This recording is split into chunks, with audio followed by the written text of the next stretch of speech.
बिस्मिल्लाहिर्रहमानिर्रहीम। आज का हमारा टॉपिक है सेक्शन 210 पीपीसी, जिसका लुब-ए-लुबाब ये है कि कोई आदमी जो फ्रॉडुलेंटली मकर फरेब से डिग्री या ऑर्डर हासिल कर लेता है अदालत से किसी ऐसी रकम की जो ड्यू ही नहीं है उसके हक में, किसी दूसरे आदमी को वाजिबुल अदा ही नहीं है उसे। तो इसके अलावा हम एक स्पेशल लॉ, अगर दो स्पेशल लॉ मौजूद हैं किसी एक सब्जेक्ट पे, तो उनमें से किस पे अमल होगा, और लेक्चर के अख्ताम पर चंद अशार आप समझें। लेक्चर आपके लिए फ़ायदेमंद है तो सब्सक्राइब ज़रूर कर दिया करें ताकि हर लेक्चर आप तक पहुंचता रहे। मैं पहले इसकी डेफिनेशन पढ़ देता हूं सेक्शन 210 की, और फिर आगे केस लॉ की रोशनी में इसको फर्दर एलेबोरेट एक्सप्लेन करेंगे। Whoever fraudulently obtains a decree or order against any person for a sum not due, or for a larger sum than is due, or for any property or interest in property to which he is not entitled, fraudulently causes a decree or order to be executed against any person after it has been satisfied, or for anything in respect of which it has been satisfied, or fraudulently suffers or permits any such act to be done in his name, shall be punished with imprisonment of either description for a term which may extend up to 2 years, or with fine, or with both। यानी जो कोई मकर फरेब से fraudulently किसी शख्स के खिलाफ ऐसी डिग्री या ऑर्डर हासिल कर लेता है किसी ऐसी रकम का जो वाजिबुल अदा ही नहीं है उसे, यानी जो उसकी बनती ही नहीं है, ड्यू ही नहीं है, या ड्यू रकम से ज्यादा रकम की डिग्री ले लेते हैं, या किसी प्रॉपर्टी या उस प्रॉपर्टी में इंटरेस्ट की बाबत जिस प्रॉपर्टी का वो हकदार ही नहीं है, या मकर फरेब से डिग्री या ऑर्डर की एग्जीक्यूशन करवाता है, इजरा करवाता है किसी शख्स के खिलाफ जबकि वो पहले ही सेटिस्फाई हो चुकी है, या मकर फरेब से अपने नाम से ऐसा कोई एक्ट होने देता है, तो ऐसे शख्स को सजाए कैद 2 साल तक या जुर्माना या दोनों की सजा दी जाएगी। सेक्शन 210 कॉन्स्टिट्यूट होने के लिए, बनने के लिए, मेकआउट होने के लिए जरूरी है कि नंबर 1, मुलजिम ने डिग्री या ऑर्डर अपने हक में पास करवाया हो या होने दिया हो। नंबर 2, उस रकम की जो वाजिबुल अदा नहीं थी उसे, यानी उसने लेनी नहीं थी और उसका ऑर्डर डिग्री करवा ली, या वाजिबुल अदा से ज्यादा रकम की डिग्री करवा ली, और मुलजिम ने ऐसा फ्रॉडुलेंट नियत से किया। नियत क्या थी? किसी दीगर शख्स के साथ फ्रॉड करने की नियत से। 210 पीपीसी का जुर्म कंप्लीट हो जाता है, मुकम्मल हो जाता है उस वक्त जब मकर फरेब से डिग्री हासिल कर ली जाती है या डिग्री का इजरा करवाया जाता है। हाँ, अगर डिग्री सेटिस्फाइड नहीं हुई तो ये एक फैक्ट हो सकता है इस बात पे बात करने का, आर्गू करने का, प्रूव करने का कि फ्रॉड नहीं हुआ, लेकिन सेट असाइड ना होना या सेट असाइड हो जाना, इससे जो प्रोसिक्यूशन है 210 के ऑफेंस की, उसके रास्ते में कोई रुकावट नहीं, कोई लीगल बार नहीं है। इस पे आप एक केस लॉ रेफरेंस नोट फरमाएं। 1906 bracket 3 criminal law journal 365 divisional bench का ये फैसला है। Objection set aside.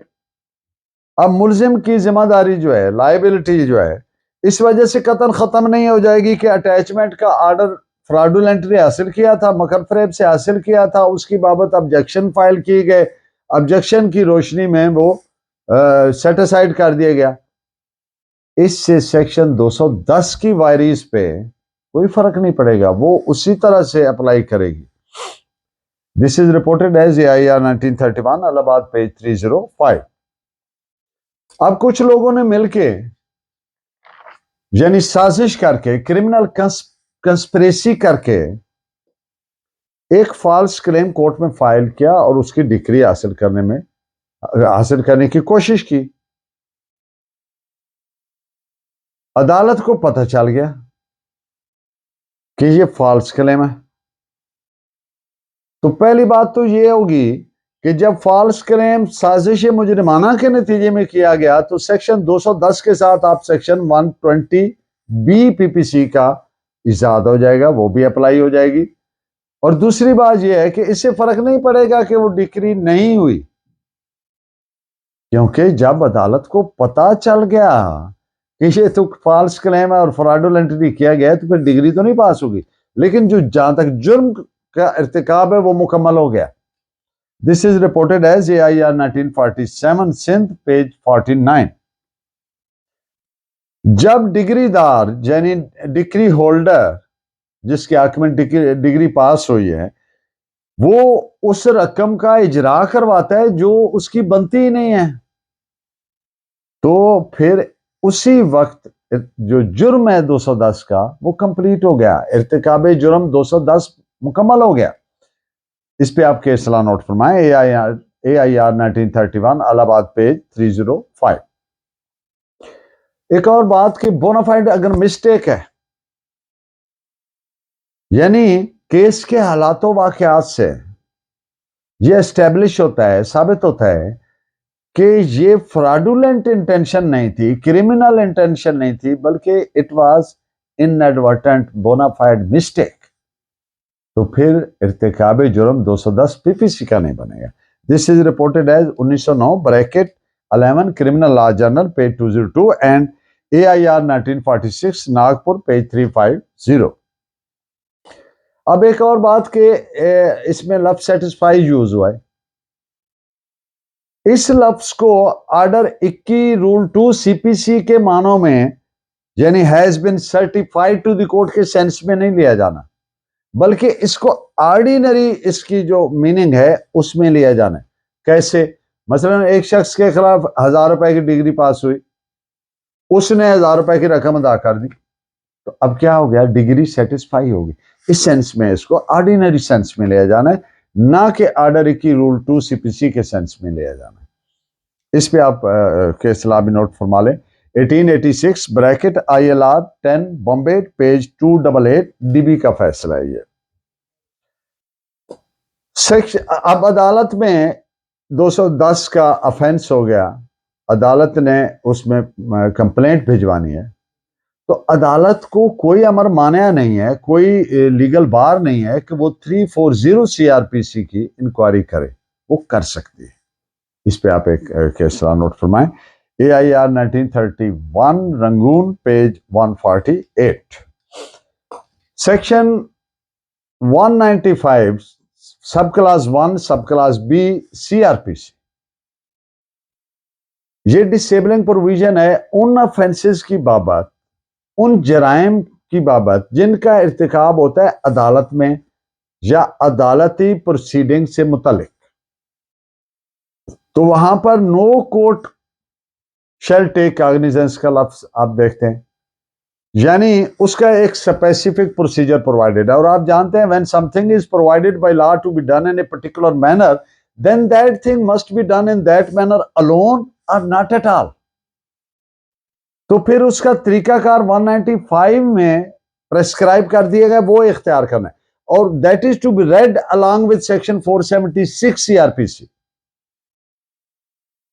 476 CRPC का प्रोसीजर अडॉप्ट करना, वो कैसे है कि जो प्रपोज्ड अक्यूज है, जिस पे इल्जाम है कि इसने ये जुर्म किया है, उसको शोकाज नोटिस देना है, उसको अपॉर्चुनिटी ऑफ हियरिंग देनी है, उसको वकील एंगेज करने का मौका देना है, उसकी बात सुनी जानी है, एक बात।